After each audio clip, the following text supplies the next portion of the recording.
Christian Watford at the buzzer goes up for a game-winning 3-point shot, and I cut the black. I put the buzzer in, and it echoes out in the black, and it's like that, like. And who else gets to do that? Who else gets to mess with time like that? I mean, it's so cool, and you like hope to make somebody feel a certain way, and then when they do, that's so rewarding.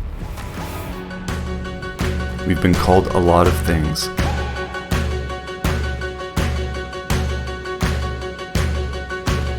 And we're inspired by everything around us, including each other. The individuals that have inspired me the most create beauty and positive change. To me, that's the highest form of art, and it deserves the loudest praise. This is Shout Out, the art of self-expression.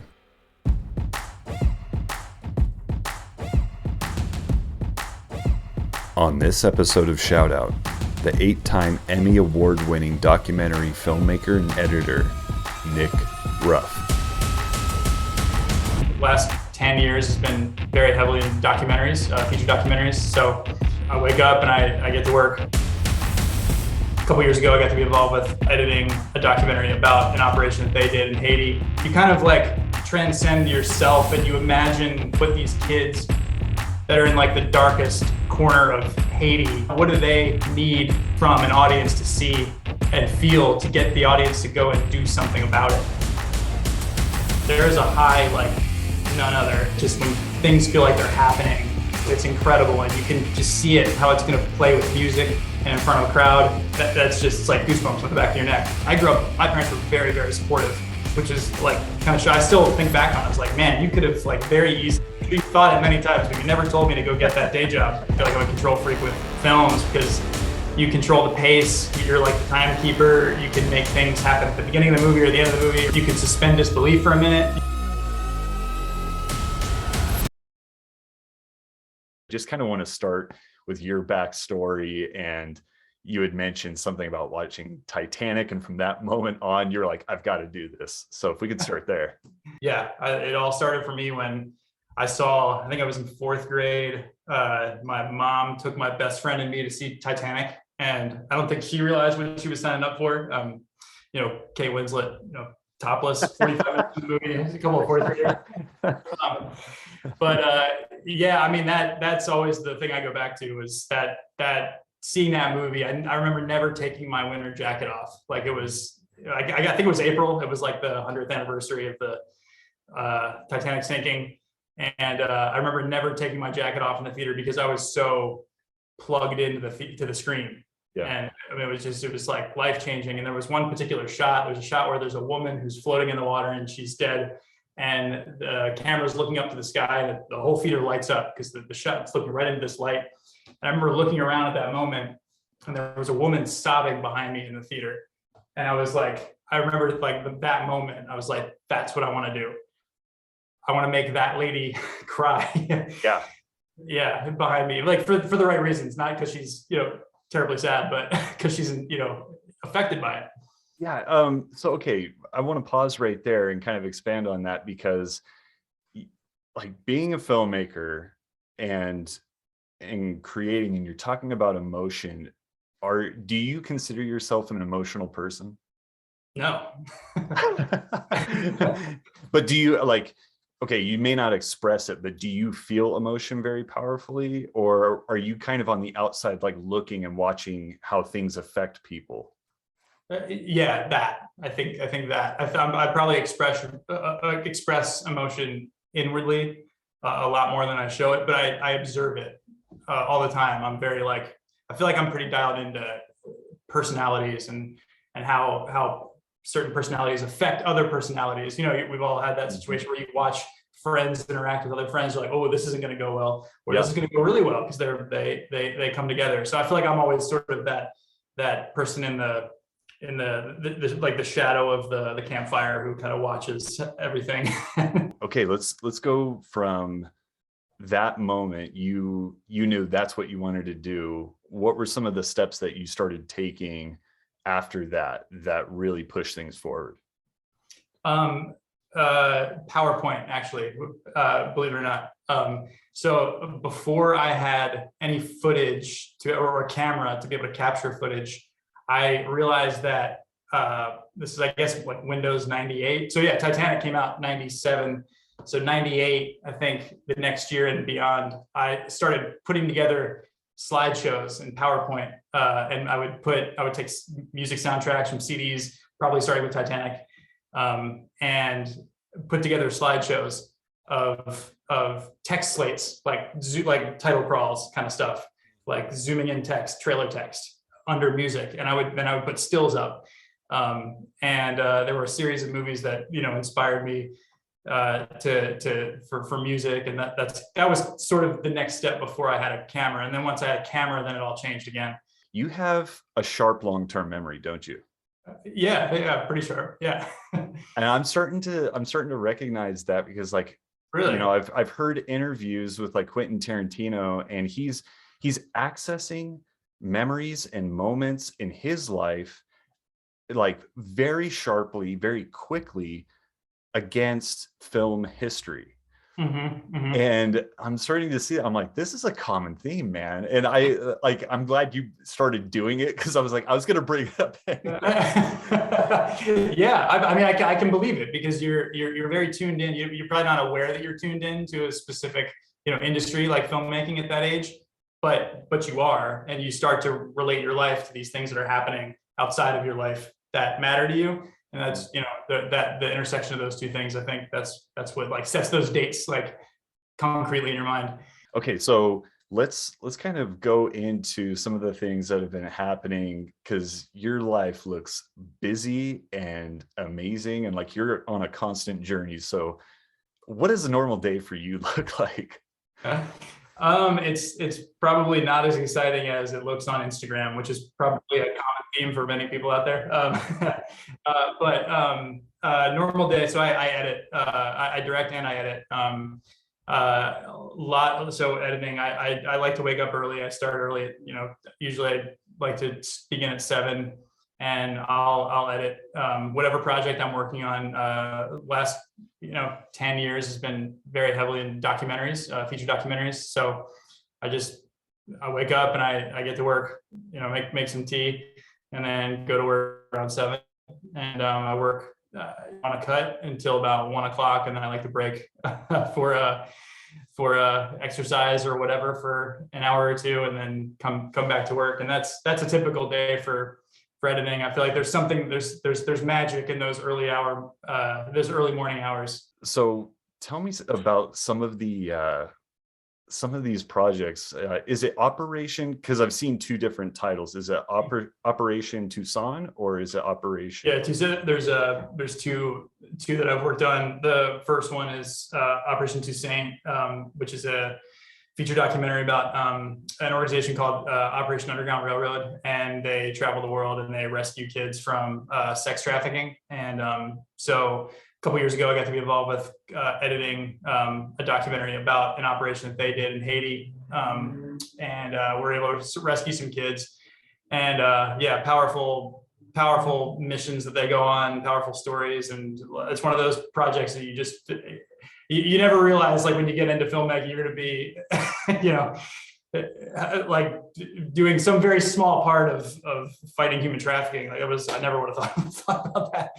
But yeah, watching that trailer, I was just like, I think, there's many books about having like the feeling of purpose and meaning in your life. And I'm just watching this trailer. I'm like, oh, Nick is good. Like just like that. After being a part of something like that, I can imagine that like the feeling of like, oh, wow, this was extremely important and impactful. Yeah, that's the feeling I had cutting it. I was like, what am I doing? I'm sitting here like shifting through footage, and it's like these guys are doing like, real work. I don't know. I mean, that film I cut over the course of, I guess, 3-4 months. And I guess 4 months probably. And I mean, just dealing, like looking at that footage all day, every day, that's a lot. I don't know how, operators that go into these places and pull kids out, I don't know how they deal with it. It's intense. So touching on that, how did that affect you Like just watching those images and piecing that together, how did that affect you emotionally? It's a good question. I would always try and transcend myself. I'd always try and like, okay, what does this deserve? Like, what does this story deserve, regardless of what I think of it, regardless of how I feel about, I'm on my 12th hour watching, and this is real, 12th hour watching interrogations with pedophiles and watching some of their material. Sometimes like you get the hard drives from Operation Underground Railroad, and you'd see like explicit stuff that would come through, and it's jarring. It's like, because I had no idea to begin with, at the beginning of my year, that I'd be in this kind of stuff. But so you kind of like transcend yourself, and you imagine what, I tried to picture a couple times like what these kids that are in like the darkest corner of Haiti that have no idea that anybody is watching their story right now, what do they need from an audience to see and feel to get the audience to go and do something about it. So that's usually what I try to keep in the back of my mind. Unlike you, I feel like I absorb a lot of emotion while I'm working on stuff. Mm-hmm. And it's hard for me to detach. So like if I had to edit something like that, I would probably end up being an absolute mess by the end. So you are a Superman in my eyes, man, being able to edit something like that. Oh man, I don't know about that, but thank you.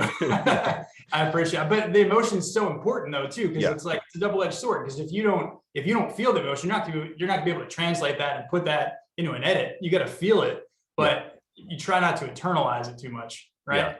Yeah. That's where I struggle, I think. I do internalize. Yeah.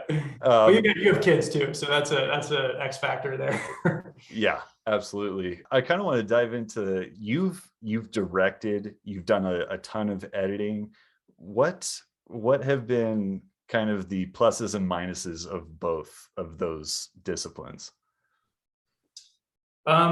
Yeah, there are plenty for both. Yeah, I think for editing, I'll talk about editing first, since we were just talking about that. I think editing, a huge plus is you have so much control, which I'm a control freak probably in terms of just my own mind. I feel like I'm a control freak with films, because you control the pace. You're like the timekeeper. You can make things happen at the beginning of the movie or the end of the movie, or you can suspend disbelief for a minute. I'm cutting a documentary about Dick Vitale right now, legendary college basketball announcer, and the opening scene, like it's this intense game between Kentucky and Indiana, and it's like a condensed version of the game, sort of cutting it in the style of the opening of Moneyball. And it's like a 3-minute version of the game, but it's so tense. And Christian Watford at the buzzer goes up for a game-winning 3-point shot, and I cut the black. And that's, of course, exactly, put the buzzer in, and it echoes out in the black. And it's like that, like, and who else gets to do that? Who else gets to mess with time like that? I mean, it's so cool. And people like, you're literally like hope to make somebody feel a certain way. And then when they do, that's so rewarding. So editing, that's a huge plus. A minus is being inside all day, staring at a screen. I'm a big outdoor guy. I grew up on a horse farm. So being inside for 10, 12 hours at a time, that's tough. So I try and break away and at least walk my dog for 20 minutes. So that's tough. Directing, positive is there's a high, like, I don't know what else can give you sitting behind the monitor and watching something that you said to this person, you stand here, do this. You had the production designer flying a table for them to go there and do that and sit at that table, and you get your cinematographer set up a shot that you had a lot to do with, and see that all come together and have it land. There is a high like none other, that for me anyway, that just when things feel like they're happening, it just feels, it's incredible. And you can just see it, how it's going to play with music and in front of a crowd, watching. That's just, it's like goosebumps on the back of your neck. Minus for directing for me, I'm not necessarily an introvert, but it's not always easy for me to to deal with large numbers of people and a large array of personalities. So I do like little things to try and keep energy up and kind of protect positive energy, when I direct. But so that was a long-winded answer. No. That's all extremely fascinating. What are some of the things that you're doing to like keep energy up? I meditate every morning. I meditate on set. That's huge. I try and compliment people as much as I possibly can when somebody does whatever it is, whatever they're doing on set, and they do a good job. I try and acknowledge that. I think that's a huge thing. People are working so hard on set. I mean, it's tough. Like especially if you're not directing. I don't know how people work on set 12 hours a day when they're not directing. I really don't. I have no idea how they do it. It's not easy at all. And so I try and compliment people and just be positive and remind people that we're literally making magic. I mean, who else gets to do that? Construction workers. You can say you make magic through architecture, but I mean, you're playing with people's emotions cinematically. I mean, it's magic. Yeah, and it reminds me of like a quote from Paul Thomas Anderson where he's like, we literally make magic, and anytime we from start to finish actually complete a project, it's a miracle. And I connected and related with that so much. And anybody that hasn't ever tried, you don't understand what you're up against. It is near impossible, and you're doing that day in, day out, and you're just like, how are we going to do this? They're long days. And like you had mentioned, I know being in like the hot seat and time is just, it's like flying, but I can't imagine being on the outside of that where it's like, I'm just waiting. I'm just holding this thing, it's like when you're in it and you're watching it and you're playing that game where you're seeing the pieces fall into place, that's just a completely different zone than I've ever been in.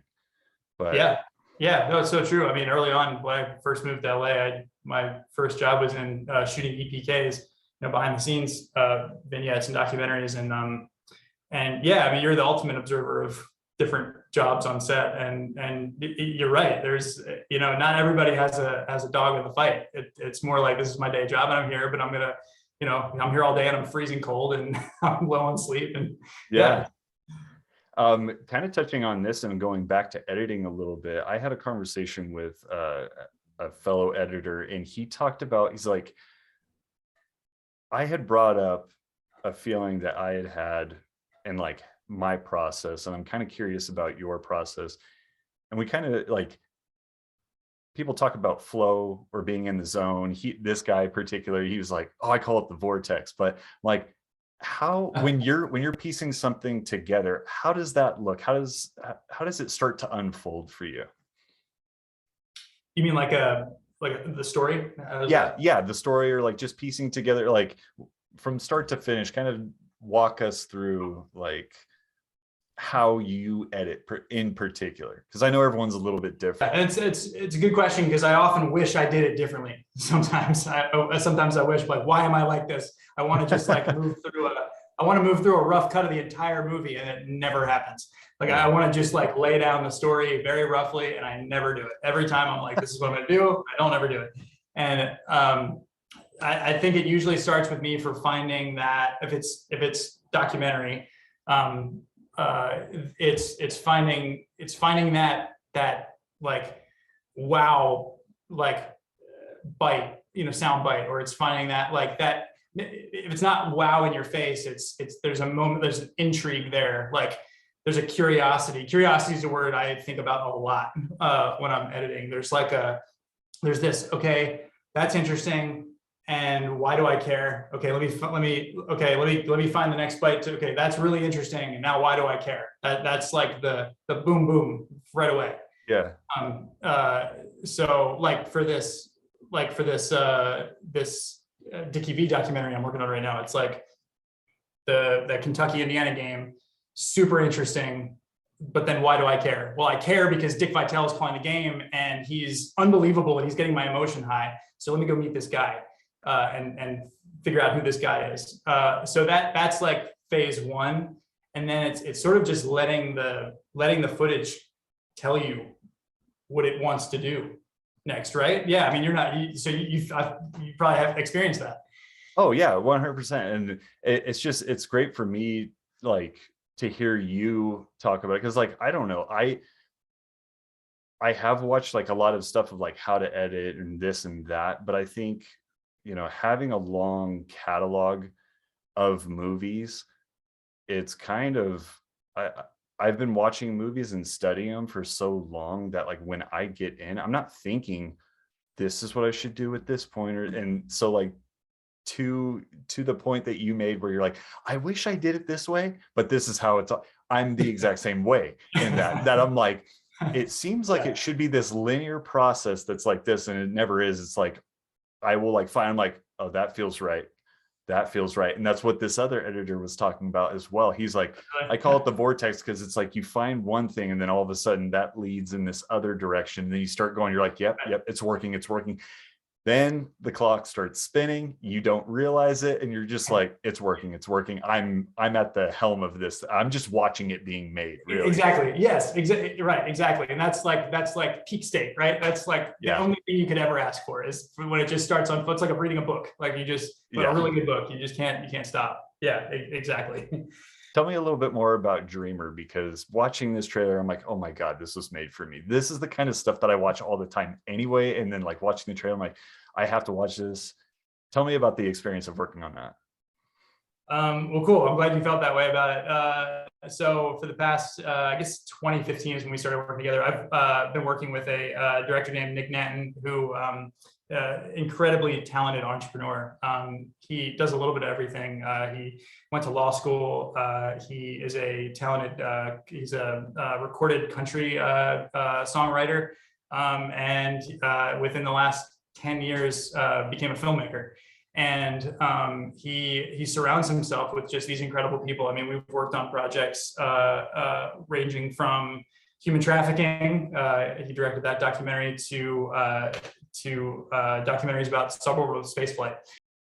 And somewhere in there, in the circle of those people, Dreamer happened.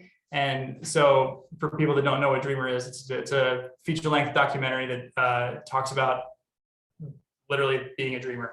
And it's based around several interviews of renowned entrepreneurs talking about their journey to unlocking the dreamer within themselves. So people like Richard Branson are featured, Peter Diamandis, who was the first person to launch suborbital space flight, Lisa Nichols, on and on.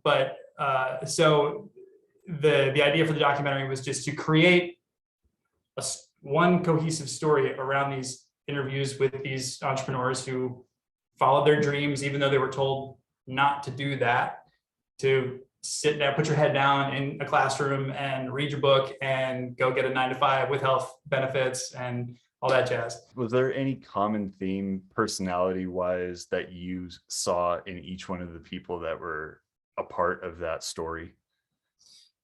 Yeah, well, they all dreamt. Yeah, no, but seriously, they all, well, the biggest theme was they all were told not to do it. That was the biggest like thing that I thought was interesting, which I sort of identified with and didn't, because my parents were very, very supportive, which is like kind of shy. I still think back on it. I was like, man, you could have like very easily, you thought it many times, but you never told me to go get that day job. Yeah. So I if they're watching this, thank you very much for that, because that's means a lot. But yeah, so many of these big time entrepreneurs, they're like, I cut the movie on The Real Rudy too, Rudy Rudiger, and one of his big things is like, I try and avoid the why guys, and he explains that by saying, why are you doing this? Why are you doing that? Why are you doing that? It's like, I'm just doing it because that's the only thing I can do, and that's how I know to do. But I think a lot of these successful people had people around them that were saying, why are you doing that? Don't do that. Do this. Do the conventional thing. So that was a huge commonality, but they had it within them to break through that and accomplish something, incredible, because they couldn't do anything else. Yeah, and like hearing that, it reminds me of something that like Matt Damon had like said in an interview, and he was asked, like, when somebody comes up to you and asks like, should I be an actor? He's like, I always say the exact same thing. I say, no, you have no shot at this. And then like the person interviewing was like, you say that? He goes, I say it and I mean it. Yeah. And he's like, well, why would you say that? He's like, because I was the person that somebody said that to, and you know what I said to them? And he's like, I told them to go fuck themselves because I was going to do this regardless. And that's what you need, because it is so competitive. You need to be that person that's like, yeah, you don't tell me what to do. I tell me what to do.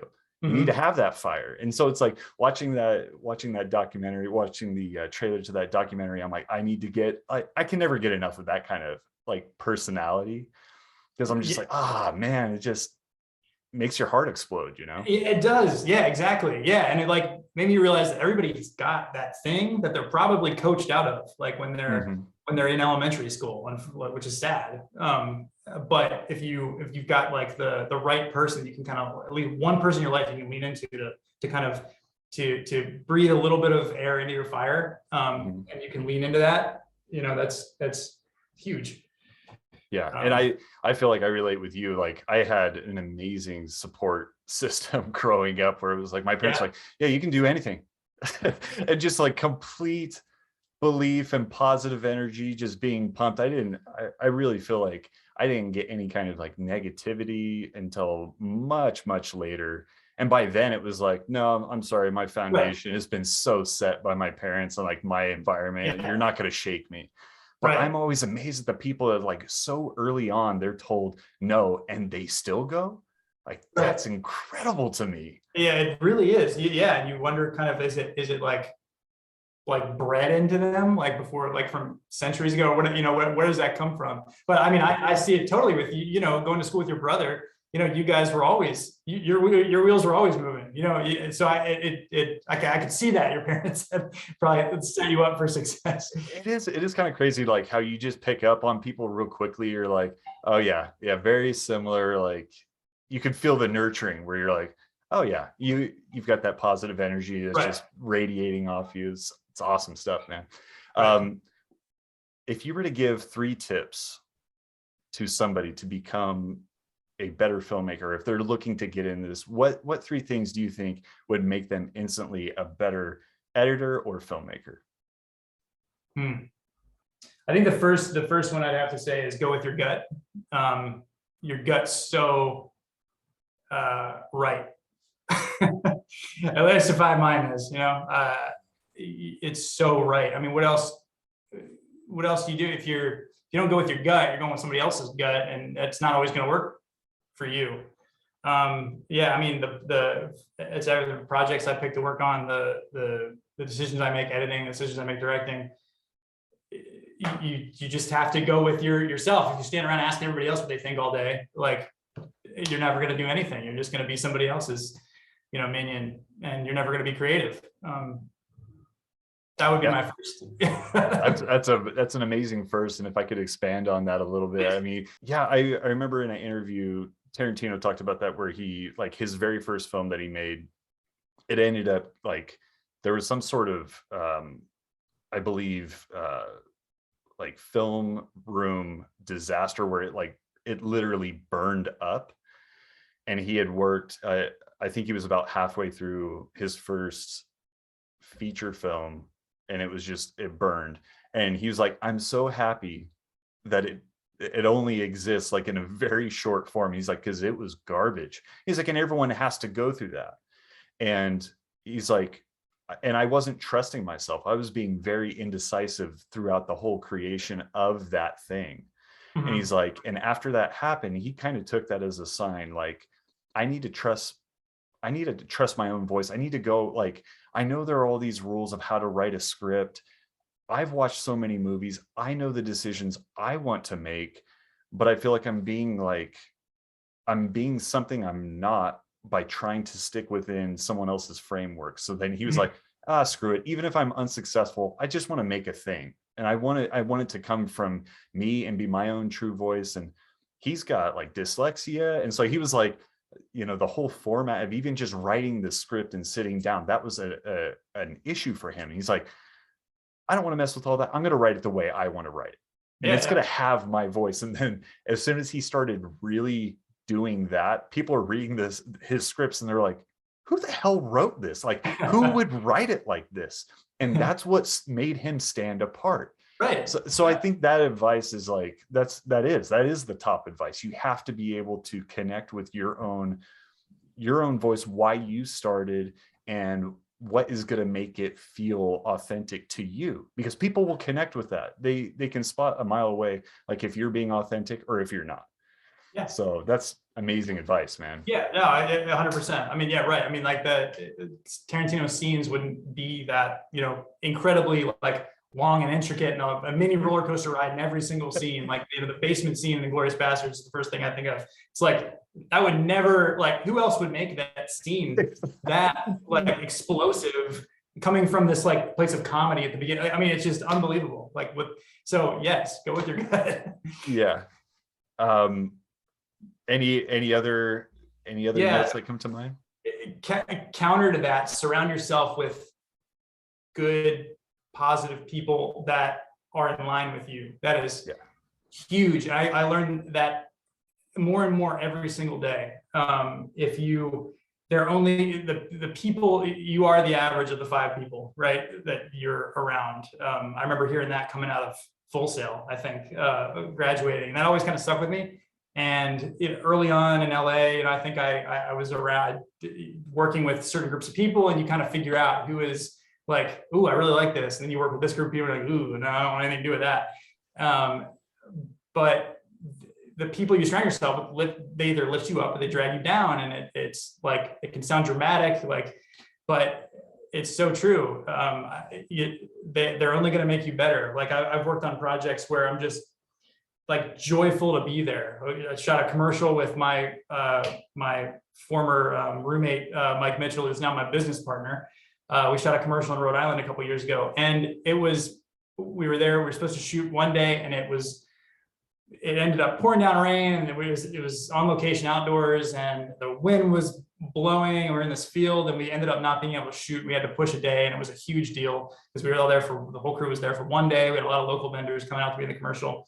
And I'm sure it was stressful for, the numbers side of things a little bit, but we got through it, and man, it was some of the most fun I've ever had on set. Like, I mean, it was just so fun. And that's because you brought good people around you. That's huge.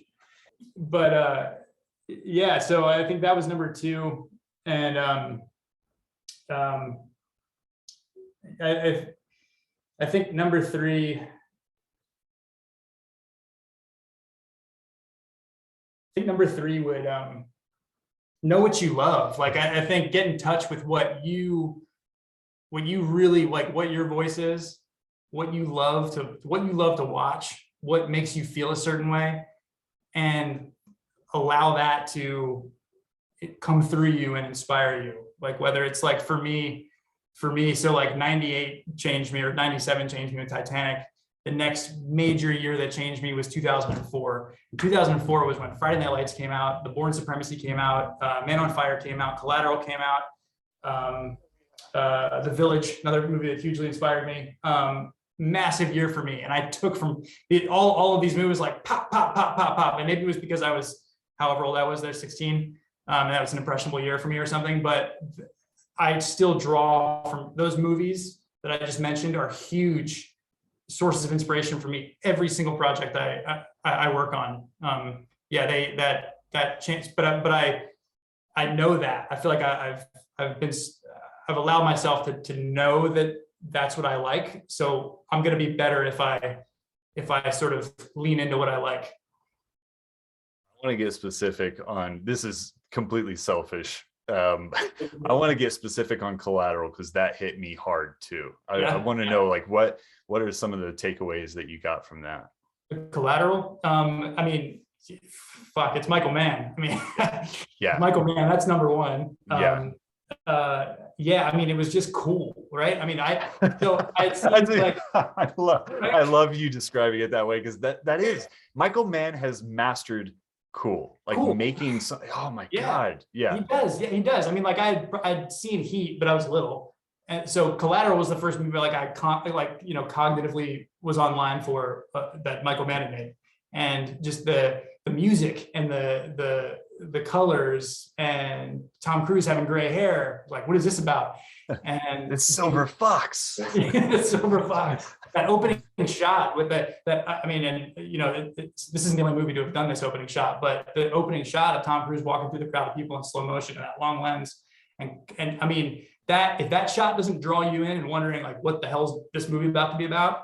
Yeah. Like, yeah. I don't know. But, yeah, Michael Mann that is kind of the recipe. It seems like just thinking through that, it's like cool suits, long lenses, that you're gonna have stuff at night. You're gonna have the light washing through a car and like long drawn out poses. It's almost like, it kind of reminds me of, and probably who he was calling upon, but Nicholas Winding Refn, when he did Drive, he was definitely calling upon that style. But yeah, absolutely. Collateral was huge, man.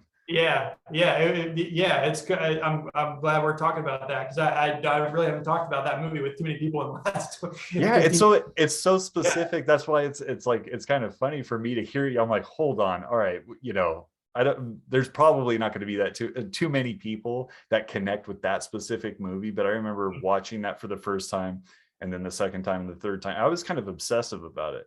And friends even commented, they're like, why are you watching this movie of all movies, like in particular, over and over again? You're like, why are you not? Yeah. And the behind the scenes are great too, because one of the things about I don't know if you remember this piece, but like they were saying, like, Michael Mann's intense. He's very quiet, and he does quite a number of takes, and so you get kind of exhausted as an actor. And I think it was Jamie Foxx that was talking about it, where he's like, and you're looking for the cue that it was good. And he's like, and it's very subtle. So you're like, not only are you exhausted because you've done so many takes, but you're keeping your awareness open to look for the Michael Mann. And he's like, it's a little, it's the little thumbs up. He's like, you'd only get it for like a half second. And that's like Walt Disney coming in your office and being like, good job. Yeah, great. Yeah, exactly. And everyone would be relieved and like, we're finally moving on. That's awesome. Yeah. No, it's so true. I have another scene for me. So let's keep geeking out on this for a second. Yeah, absolutely. And I've like tried to emulate this scene many times in stuff I've shot or cut. The club scene, the nightclub scene, like tracking that guy through the crowd, and that techno song hitting. Yeah. It's so dramatic. And you got this like euphoric like beat going on. It's the same thing with Born Supremacy. Very similar scene towards the end of Born Supremacy. There's the like heightened emotion where something big is about to happen. It's like a high school dance almost, like when you were going to prom and like everything's heightened, like, and no matter what you did, it could be like talking to somebody. It was that much more heightened. But you translate that to a gunfight, and so cool to see like Cruise like partying the seas, and everyone else is completely distracted and just like background, even though they're like on the sides or whatever, and they're just rolling around. And he's just so, I mean, Tom Cruise, he dialed in. The man is extreme. Say what you will about whatever. I mean, he's probably clinically insane, but he is amazing at what he does. He truly just goes in 1000% into what he's doing. And man, in that scene in particular where you're like, I would not with him. No, I would not screw with this man. So anybody you want to give a shout out to? Oh, good question. Definitely want to give it a big shout out to the director I mentioned earlier that I work a lot with. He's also my mentor, Nick Nanton. He directed Dreamer. We met 2015. I've been editing with him ever since. Every major documentary he's put out, and the guy is just he's a firestorm of knowledge, positive energy, and inspiring family man. Just all around, just great human being, and I'm honored to work with him. He's again going back to surrounding yourself with great people. I mean, he's like ground zero for that for me. It just, you never know like what could happen just by being around somebody who's positive. So he's a big shout out. Yeah, he's huge. And then of course my parents again for never telling me to go get a real job. Oh, you got a real job, man. You're doing amazing, impactful, powerful stuff, dude. And I appreciate your work, and I appreciate you coming on here, man. Oh no, thank you. I could do this all night.